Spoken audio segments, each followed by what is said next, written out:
Hello friends, welcome to my YouTube channel study Hindi. कैसे हैं आप सभी? आई होप आप सभी ठीक होंगे और आपकी एग्ज़ाम की तैयारी बहुत ही ज़्यादा अच्छी चल रही होगी।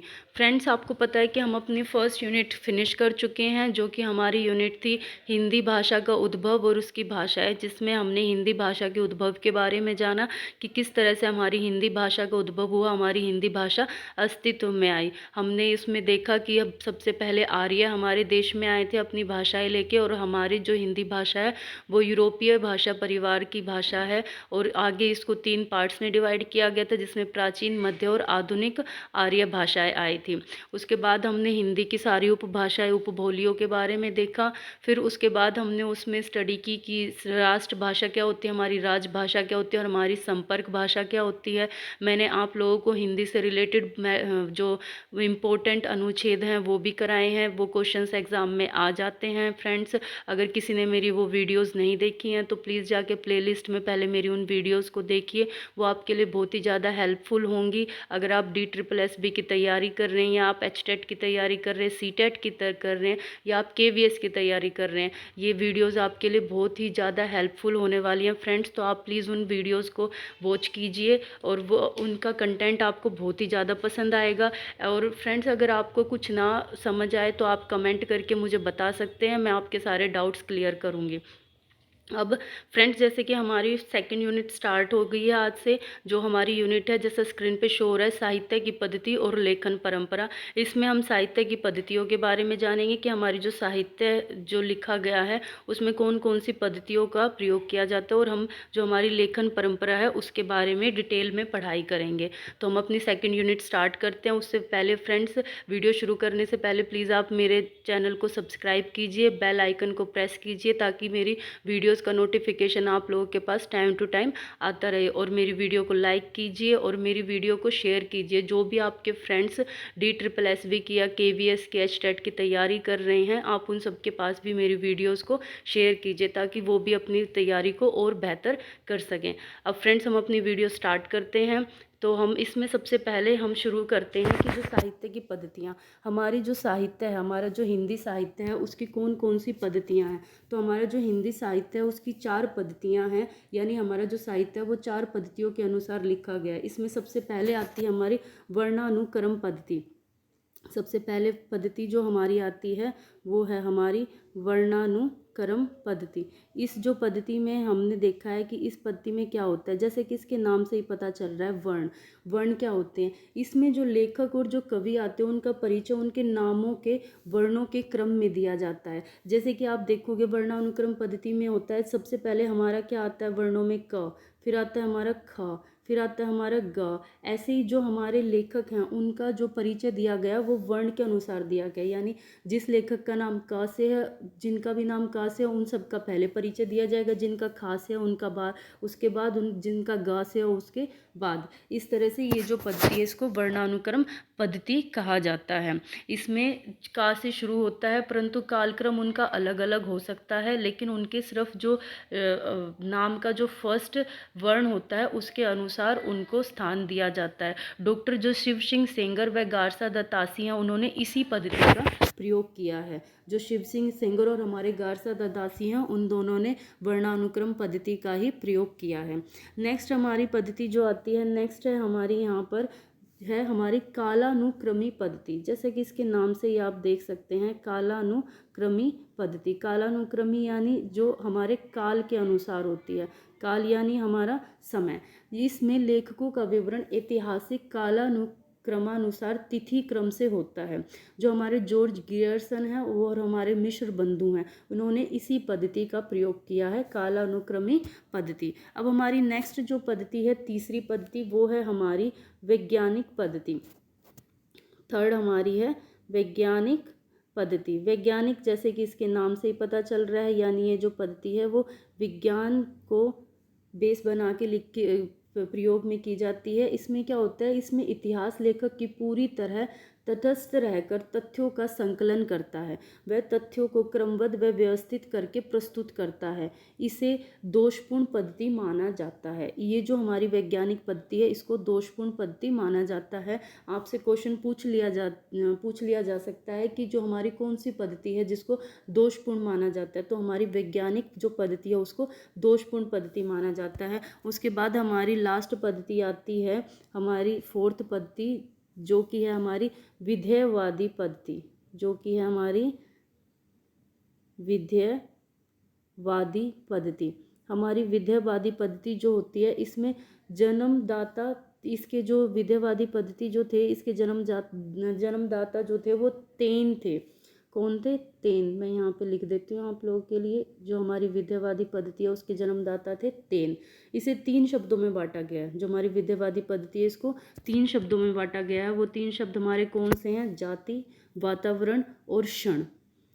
इस पद्धति में इतिहास लेखन की परंपरा की शुरुआत आचार्य रामचंद्र शुक्ल जी ने की है। आचार्य रामचंद्र शुक्ल जी ने कौन सी पद्धति का प्रयोग किया? विधेयवादी पद्धति का। यहाँ ये हमारी पद्धतियाँ फिनिश होती है। हमारी जो 4 पद्धतियाँ थी मैं फिर से रिपीट करती हूँ। वर्णानुक्रम पद्धति, जिनका प्रयोग डॉक्टर शिव सिंह सेंगर व गारसा दत्तासी ने किया है। उसके बाद है हमारी कालानुक्रमी पद्धति, जिसका प्रयोग जॉर्ज गियर्सन व मिश्र बंधुओं ने किया है। उसके बाद है हमारी वैज्ञानिक पद्धति, जिसको दोषपूर्ण पद्धति कहा जाता है। और लास्ट है हमारी विधेयवादी पद्धति, जिसका प्रयोग आचार्य रामचंद्र शुक्ल जी ने किया है। अब हम आगे अपनी वीडियो स्टार्ट करते हैं। आगे हमारा इसमें हम हिंदी साहित्य के लेखन की परंपरा के बारे में जानेंगे कि हमारे हिंदी साहित्य का जो लेखन है उसका जो काल विभाजन है वो किस किस इतिहासकार ने किस किस प्रकार से किया है।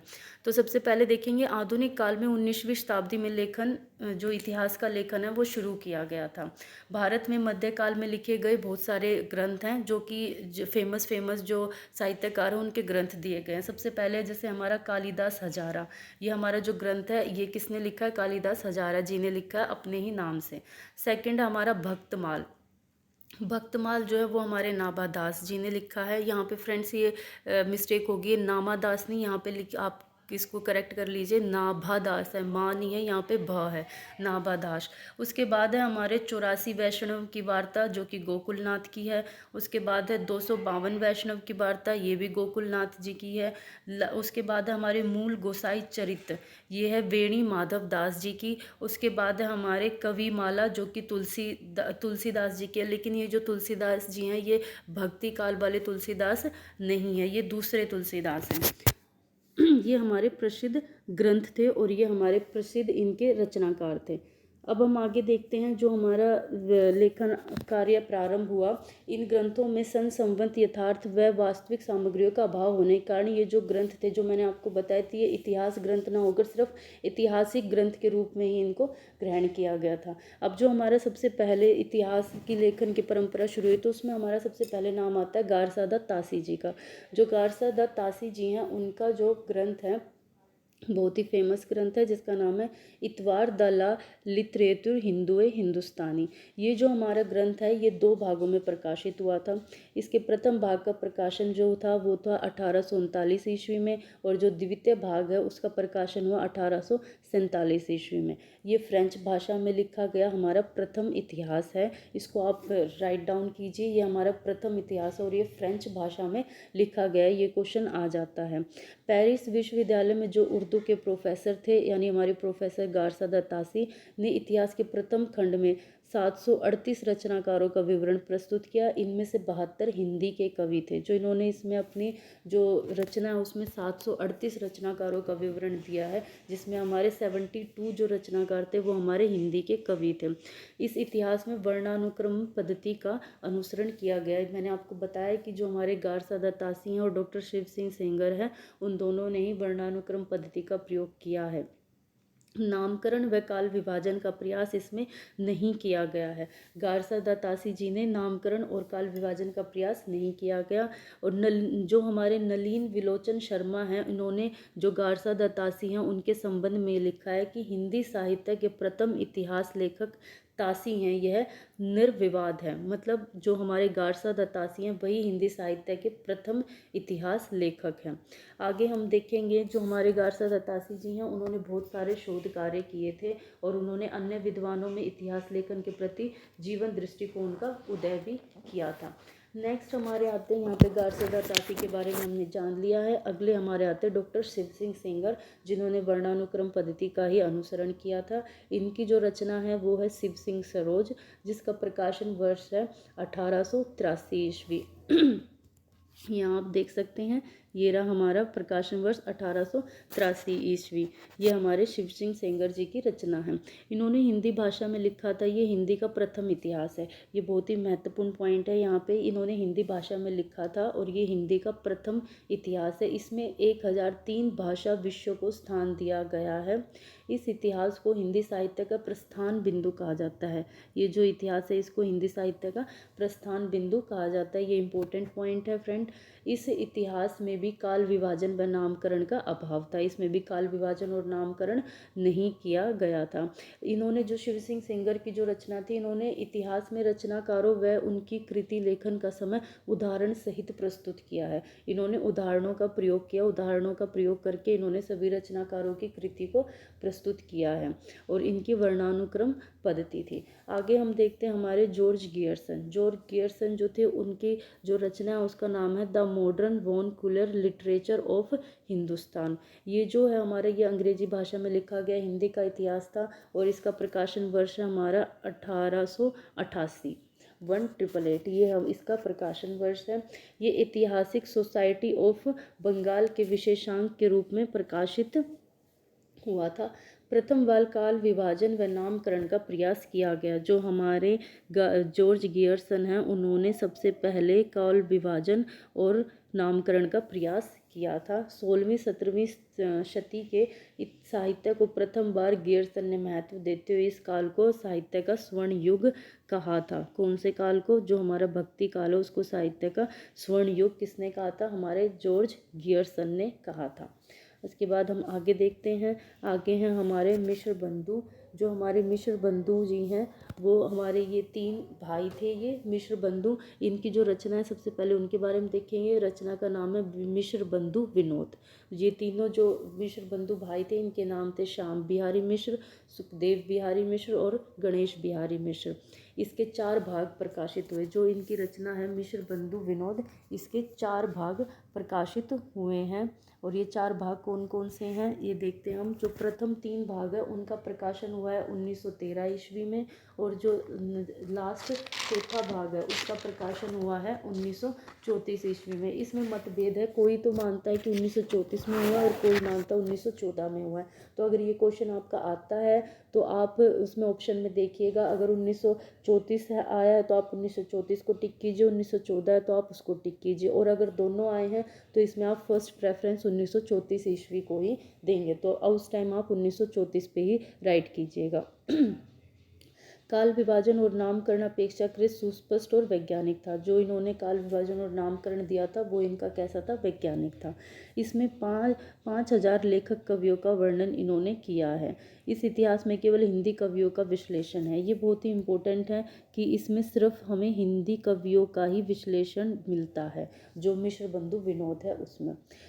इस इतिहास काल विभाजन की दृष्टि से पूर्ववर्ती इतिहासों से भिन्न है। इसीलिए यह जो इससे पहले जो इतिहास का विभाजन हुआ था, काल विभाजन हुआ था, उससे ये भिन्न है क्योंकि इसमें सिर्फ हिंदी कवियों को ही स्थान दिया गया था। इसमें कवियों के सापेक्ष महत्व के आधार पर श्रेणी विभाजन है। इस इतिहास में रचनाकार का महत्व अन्य इतिहासों की अपेक्षा अधिक प्रतीत होता है। जो रचनाकार है उनका महत्व अधिक दिखाई देता है।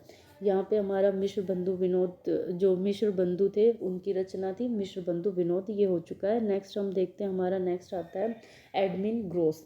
एडमिन ग्रोस जो हैं ये हैं हिंदी, इनकी जो रचना है उसका नाम है हिंदी साहित्य का लघु इतिहास। इसको इंग्लिश में जो बोलते हैं हम a sketch of Hindi literature, इस नाम से लिखा गया और इसका प्रकाशन वर्ष है 1974 विक्रम संवत। विक्रम संवत में तो ये है 1974 और वैसे है 1917 ईस्वी। शुक्ल से पूर्व काल विभाजन की दृष्टि से यह अत्यंत महत्वपूर्ण इतिहास रहा है। यह अंग्रेजी भाषा में लिखा गया है। कृति व कृतिकार को गौण मानते हुए काल विभाजन को महत्व दिया गया है। यानी इसमें कृति, जो उनकी कृति है, और जो कृतिकार है उनको तो गौण माना है, लेकिन जो काल विभाजन है उसको इसमें महत्व दिया गया है। नेक्स्ट हमारे आते हैं FEK। इनकी जो रचना है वो है a history of Hindi literature. ये पेशे से पादरी थे। पादरी के ही विद्वान ने हिंदी साहित्य की सामग्री को एकत्रित कर काल विभाजन और नामकरण की दिशा में शोध कार्य किया था। एशियाटिक सोसाइटी ऑफ बंगाल ने इनके पुनर्प्रकाशन का जिम्मा लिया और इनका जो प्रकाशन वर्ष था वो था 1977 विक्रम संवत, और जिसको हम ईस्वी में देखेंगे तो वो 1920 ईस्वी। अब हम नेक्स्ट अपना देखते हैं। नेक्स्ट है हमारे आचार्य Ramchandra Shukla. Very very important friends, इसके सारे पॉइंट्स को आप राइट डाउन कीजिएगा, ये बहुत ही इंपॉर्टेंट है, इसमें से क्वेश्चंस आ जाते हैं। आचार्य रामचंद्र शुक्ल जी जो हैं, उनका जो ग्रंथ है उसका नाम है हिंदी साहित्य का इतिहास, और इसका प्रकाशन वर्ष है 1929 ईस्वी। इन्होंने नागरी प्रचारणी सभा काशी द्वारा प्रकाशित किया था इसको, और ये हिंदी शब्द सागर की भूमिका के रूप में प्रकाशित हुआ था। जो हिंदी शब्द सागर है उसकी भूमिका, जो जैसे हम कोई भी ग्रंथ शुरू करते हैं तो हम कोई बुक शुरू करते हैं तो आप उसमें फर्स्ट जैसे पेज ओपन करोगे आप देखोगे उसमें भूमिका दी होती है। तो ये जो उसकी भूमिका के रूप में प्रकाशित हुआ था क्या, हिंदी साहित्य का इतिहास, जो आचार्य रामचंद्र शुक्ल जी का ग्रंथ है, ये उसकी भूमिका के रूप में प्रकाशित हुआ था, जिसे शुक्ल ने छात्रों के लिए संक्षिप्त नोट कहा है। आप इसको बहुत ही ध्यान से यहाँ पे इस पॉइंट को देखिए, इसको शुक्ल जी ने क्या कहा है, छात्रों के लिए संक्षिप्त नोट कहा है। ये क्वेश्चन आपका आ सकता है। नेक्स्ट हम देखते हैं, यह इतिहास 1940 में परिवर्धित परिमार्जित रूप में प्रकाशित हुआ और पुस्तककार में यह इतिहास प्रथम बार उपलब्ध हुआ। यानी 1929 में तो यह अस्तित्व में आ गया था, प्रकाशित हो गया था, लेकिन 1929 में ये सिर्फ एक भूमिका के रूप में आया था, जिसको पूरी तरह से ये एक पुस्तक की तरह आया था 1940 में। इसको परिवर्धित और परिमार्जित किया गया था। इस इतिहास में 900 वर्षों का इतिहास समाहित है। ये जो हमारे आचार्य रामचंद्र शुक्ल जी का ग्रंथ है, इसमें 900 वर्षों का इतिहास आपको देखने को मिलता है। शुक्ल जी ने हिंदी भाषा से अपभ्रंश भाषा को पृथक करते हुए अपभ्रंश के साहित्य को हिंदी से अलग रखा है। जो अपभ्रंश भाषा का जो साहित्य है उसको हिंदी से अलग रखा है। पूर्व पीठिका के रूप में प्रस्तुत है इनकी अपभ्रंश। शुक्ल ने भक्ति काल को 2 भागों और 4 उपभागों में विभाजित कर समस्त भक्ति साहित्य को धार्मिक गति प्रदान की थी।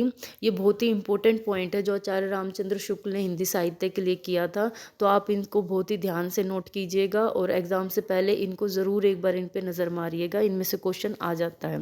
रीतिकाल के आचार्यत्व एवं कवित्व की रूपरेखा को स्पष्ट कर इस काल को रीतिकाल कहा इन्होंने।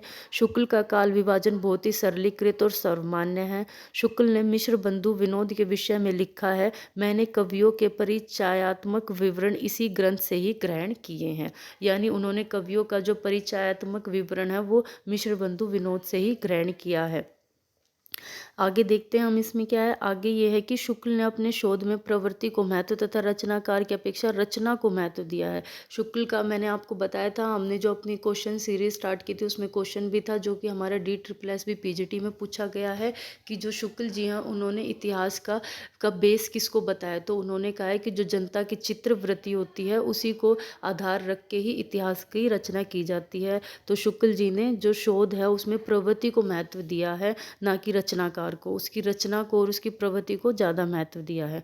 नलिन विलोचन शर्मा जी जो हैं उन्होंने शुक्ल जी की आलोचना की है और उन्होंने ये कहा है कि विद्यावादी पद्धति जो है उसके जनक शुक्ल नहीं अपितु गियर्सन है। उनका मानना है कि जो विद्यावादी पद्धति है उसके जो जनक हैं वो शुक्ल न होकर गियर्सन है। शुक्ल का चिंतकों वैष्णव मत व एक पक्षीय मानकर कई आलोचक शुक्ल को अधूरे चिंतन की संज्ञा देते हैं। बहुत सारे ऐसे आलोचक हैं जो कि हमारे आचार्य रामचंद्र शुक्ल उसको अधूरे चिंतन की संज्ञा देते हैं। नेक्स्ट आते हैं हमारे डॉक्टर राम कुमार वर्मा। डॉक्टर राम कुमार वर्मा जी जो हैं उनकी जो रचना है उसका नाम है हिंदी साहित्य का आलोचनात्मक इतिहास। इसका प्रकाशन वर्ष है 1938 ईस्वी। अधूरा इतिहास ग्रंथ, इसको अधूरा इतिहास ग्रंथ कहा जाता है। जो हमारे डॉक्टर राजकुमार वर्मा हैं उनके ग्रंथ को अधूरा इतिहास ग्रंथ कहा जाता है। नेक्स्ट है, इसमें जो इतिहास ग्रंथ को शुक्ल का समर्थक ग्रंथ मानते हैं क्योंकि काल विभाजन व नामकरण शुक्ल विभाजन के अनुरूप है। जो हमारे डॉक्टर राम कुमार वर्मा जी हैं, ये जो हमारे आचार्य रामचंद्र शुक्ल है उनके समर्थक थे, और ये उनका जो काल विभाजन है और जो उनका नामकरण है उसी को ये बिल्कुल सही सटीक मानते हैं। इनकी जो शैली थी उसमें सहृदयता और सरसता थी। नेक्स्ट है हमारे आचार्य हजारी प्रसाद द्विवेदी। ये भी फ्रेंड्स बहुत ही ज़्यादा इम्पोर्टेंट है, इस पे भी आप बहुत अच्छे से इसको राइट डाउन कीजिएगा। आचार्य हजारी प्रसाद द्विवेदी, आचार्य हजारी प्रसाद द्विवेदी जी जो हैं, इनके जो ग्रंथ है, इन्होंने 3 ग्रंथों की रचना की थी। इनका सबसे पहले जो है वो है हिंदी साहित्य की भूमिका, जो कि इनका 1940 में आया। फिर है हिंदी साहित्य का आदिकाल, जो कि 1952 में आया। और लास्ट है हिंदी साहित्य उद्भव और विकास, जो कि हमारा 1953 ईस्वी में आया था। शुक्ल के तर्कों को खंडित करने वाले विद्वान थे ये, इनके लिए बहुत ही मेन इम्पोर्टेंट है इनमें हजारी प्रसाद द्विवेदी जी में कि इन्होंने शुक्ल जी जो थे उनके सभी तर्कों को खंडित करने वाले विद्वान थे। इन्होंने शुक्ल जी से सारी जो बातें थी वो शुक्ल जी से विपरीत की है, शुक्ल जी की सारी बातों का खंडन करते थे। आगे हम पढ़ते हैं इनके बारे में। आगे है, द्विवेदी ने हिंदी साहित्य के इतिहास में परंपरा और निरंतरता को महत्व दिया। हिंदी साहित्य के आरंभिक को सर्वप्रथम उन्होंने आदिकाल कहा। तो जो हमारे हिंदी साहित्य का आरंभ होता है उसको सबसे पहले आदिकाल की संज्ञा किसने दी थी, तो वो थे हमारे हजारी प्रसाद द्विवेदी जी। उन्होंने ही हमारे हिंदी साहित्य के आरंभ काल को आदिकाल नाम से पुकारा है। हिंदी साहित्य का आदिकाल द्विवेदी जी का व्याख्यान ग्रंथ है। जो इनका हिंदी साहित्य का आदिकाल जो है वो इनका व्याख्यान ग्रंथ है। और हिंदी साहित्य की भूमिका में इन्होंने भक्ति काल के आरोही का गहन विश्लेषण किया है। और जो इनकी हिंदी साहित्य का उद्भव और विकास है, इसमें इन्होंने सिद्ध, जैन, नाथ, लौकिक व हृदय ग्रंथों को विकास की कड़ी मानकर आदिकाल के दायरे में रखा है। यानी जो इनका हिंदी साहित्य उद्भव और विकास जो ग्रंथ है इसको इन्होंने हिंदी के आदिकाल में रखा है। हजारी प्रसाद द्विवेदी बौद्ध व जैन साहित्य व अपभ्रंश भाषा को हिंदी एवं मध्यकाल की कड़ी के रूप में स्वीकार करते हैं। इन्होंने अपभ्रंश भाषा को जैन और बौद्ध के लिए और हिंदी के मध्यकाल की कड़ी के रूप में स्वीकार किया है। यहाँ पे फ्रेंड्स अभी हम हमारे और भी रहते हैं अभी रचनाकार, वो हम अपने नेक्स्ट वीडियो में लेके आएंगे। आज है यहाँ पे हमने अपने 9 रचनाकारों के बारे में पढ़ा है, जिसमें हमारे आचार्य हजारी प्रसाद द्विवेदी जी हैं, डॉक्टर राम कुमार वर्मा जी हैं, आचार्य रामचंद्र शुक्ल जी हैं, हमारे FEK हैं, और हमारे एडविन ग्रोस हैं, मिश्र बंधु जी हैं, हमारे जॉर्ज गियर्सन हैं, हमारे शिव सिंह सेंगर जी हैं, और हमारे गारसादा तासी जी हैं। हमने इन सब के बारे में डिटेल में पढ़ाई की है। अब हम नेक्स्ट वीडियो जो लेके आएंगे उसमें हम जो हमारे बाकी जो इतिहासकार साहित्यकार बचे हैं उनके बारे में जानेंगे। फ्रेंड्स, आप लोगों को मेरा वीडियो कैसा लगा प्लीज़ मुझे कमेंट करके बताइएगा, और मेरे चैनल को सब्सक्राइब कीजिएगा, बेल आइकन को प्रेस कीजिए ताकि आपको नोटिफिकेशन मिलता रहे, और मेरी वीडियो को लाइक कीजिए और अपने फ्रेंड्स के साथ भी शेयर कीजिए। मेरी ये वीडियोज़ आपके लिए बहुत ज़्यादा हेल्पफुल होने वाली हैं। Thank you so much friend, मिलते हैं अपनी नेक्स्ट वीडियो में।